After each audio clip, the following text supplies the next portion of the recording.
Edwin here with Beverly Hills Dentistry. So you're thinking about a smile transformation. Where do you start? So you've gone through the process of doing the virtual consultation. We had a moment to talk to you, go over our process. You've then come in to allow us to do your exam. And then now after the exam, we've taken all our records to do what? To do a smile design for you. Now, what are those records? The records that we take when we're doing a smile design is a video, photo, and an intraoral scan of your current teeth.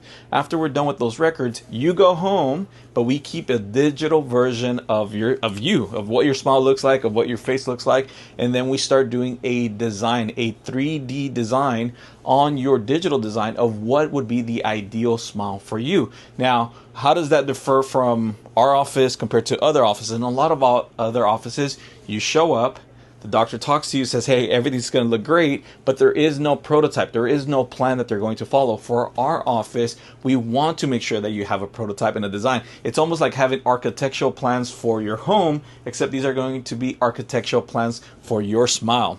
Once we're done with our design, you then return back to the office and we will try it on your teeth so you can actually have an opportunity to see what that smile is going to look like before we even get started. You give a chance to take a look at it, grab a mirror, and give your feedback. You want to see them a little longer, a little shorter, a little rounder, more square. So it's an interactive conversation, and then we adjust the design. So now we have a design back. Tomorrow we're going to be doing this motivational mock-up trying on one of our patients. Come and check it out. All right, so take a look. Here we have our patient. He's a male, young, under 30s. And what we have going on right now, throughout the years, he's had some cosmetic bonding because he did not like the color, some of the shape of his teeth. And what you can see here is that when he smiles or you're having this reveal, you don't see a lot of his teeth. So what we've gone ahead and done, once we've taken all those digital records, we uploaded a digital version of his teeth, and here we have it. This is in transparency. You can see the new design that we're proposing for him. So this is the current length of his teeth that he has right now, right? With some uneven edges. He's worn down some of that resin now. And we're adding a lot more length. So that way when he smiles and when he speaks, you actually have a lot more of his teeth that you're able to see. In a lot of situations when someone does a smile makeover, they have these beautiful veneers, but they're actually not visible because they didn't take into account the lip position. You want to make sure this is a key component. So you want to make sure that that smile is facially driven. So it's taken into account the lip position of the patient, so then we can design things appropriately. Now, the other thing that take into account when we're doing the smile design process is we want to be as conservative as possible when we are preparing the teeth. So when you have a design, you can actually take into account where is the current position of the tooth and how much more do we need to add or prepare on the tooth to achieve the design that we're proposing. So the really cool part for this, now that we have the design, we've concluded that in this particular case, it's actually going to be additive. So we're going to be adding porcelain on top of his teeth. So he's actually going to need very, very minimal reduction.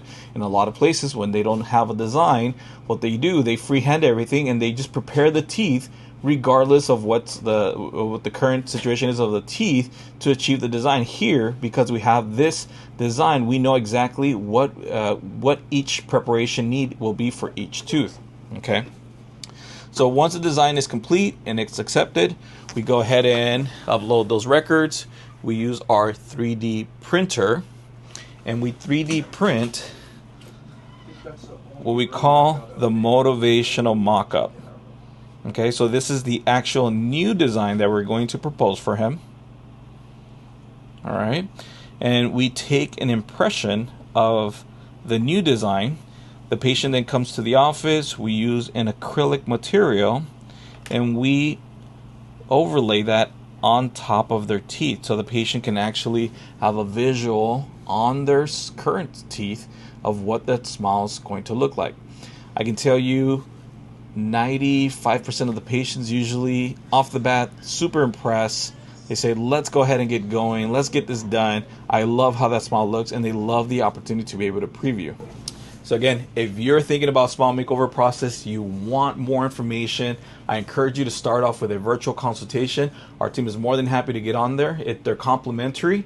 It only takes a couple minutes. We take a look at what your current teeth look like, get a better sense of what your objectives are, what your goals are, and then from there we talk about our process, right? You get a chance to ask all these questions before you even get started. The last thing I want is for you to go through the process somewhere else and then be disappointed with that outcome, and then reach out to us once that design has been done, because it's a bit more of a headache. It's a lot more to go ahead and remove veneers and start a new design process. I always find it such a blessing to be able to talk to someone who's barely thinking about the process, so we can give them as much information as possible. So I hope this video helps. If you're interested, go ahead and send us a message.